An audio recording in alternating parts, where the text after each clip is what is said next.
Righto, let's get into it. What a complete and utter embarrassment for Anthony Albanese. The Prime Minister of Australia has been trying, desperately, mind you, to get on the phone with the 47th President of the United States, Donald Trump. But here's the kicker.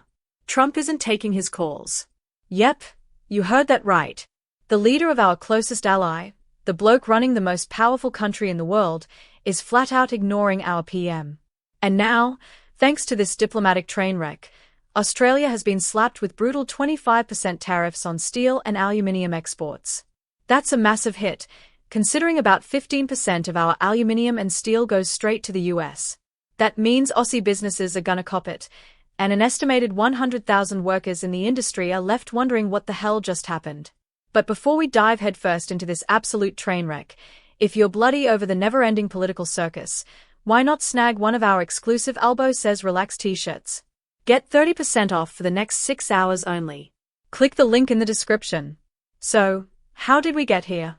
Well, grab yourself a cuppa, because this one's a doozy. See, Albanese has been out here pretending everything's dandy. Just last week, he categorically denied that Trump was refusing to take his calls. Not true, he reckoned. But fast forward to today, and what do we find out? Turns out, Albo has indeed been trying, again and again, to get through to Trump, and every single attempt has been met with silence. And let's be real, this isn't just bad luck. This is deliberate. Trump has no time for what he calls left-wing globalists. And let's face it, Albanese fits that description to a T. He's cozied up to China, voted against American interests at the United Nations, and, in Trump's eyes, proven himself to be a weak leader who doesn't put Australia first. And Trump? Well, he's a bloke who values strength. He deals in power plays. He picks up the phone for world leaders he respects, and clearly, Albo isn't on that list. And before anyone starts saying, oh, but Trump's just too busy, let's look at the facts. Since taking office, Trump has met with leaders from Israel, Japan, India, France, the UK, Ukraine, you name it. He's even invited them to the White House. But guess who's missing from that list? That's right, Australia. We are the only Quad partner left out in the cold. And don't think Trump has forgotten what Albanese and his mates have said about him over the years. There's plenty of footage of top Aussie politicians, including former PM Kevin Rudd, calling Trump everything from a village idiot to a dangerous fool. Albanese himself hasn't exactly been a fan, making it very clear he wanted Joe Biden to win the last election. So, is it really a shock that Trump isn't rolling out the red carpet for him?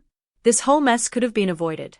Let's not forget that former Prime Ministers Malcolm Turnbull and Scott Morrison managed to negotiate exemptions with Trump's administration last time around. But Albanese? He can't even get the guy on the phone.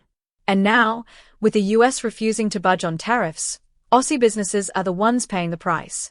The White House officially confirmed at 6 a.m. today that Australia would not be getting an exemption. Press Secretary Carolyn Leavitt stated that while Trump considered it, he ultimately decided against it. No special treatment for Australia. No backroom deals. Nothing. And that's the difference between strong leadership and whatever it is that Albanese is doing.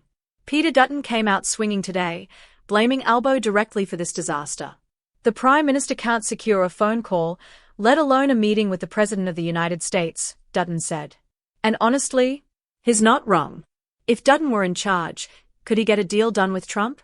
Who knows? But here's what we do know. Trump has worked with conservative leaders before, and has given exemptions to countries that have handled their relationship with the US properly. But under Albanese, our relationship with America has never looked weaker. And it's not just our economy on the line. With a Chinese warship circling Australian waters right now, we need strong allies more than ever. But if our PM can't even get a foot in the door with the US president, what does that say about our standing on the world stage? And let's not forget, there's a federal election looming. How do you reckon this is gonna play with voters? Albanese promised he'd bring integrity back to politics. He said he'd do things differently. But what do we have instead?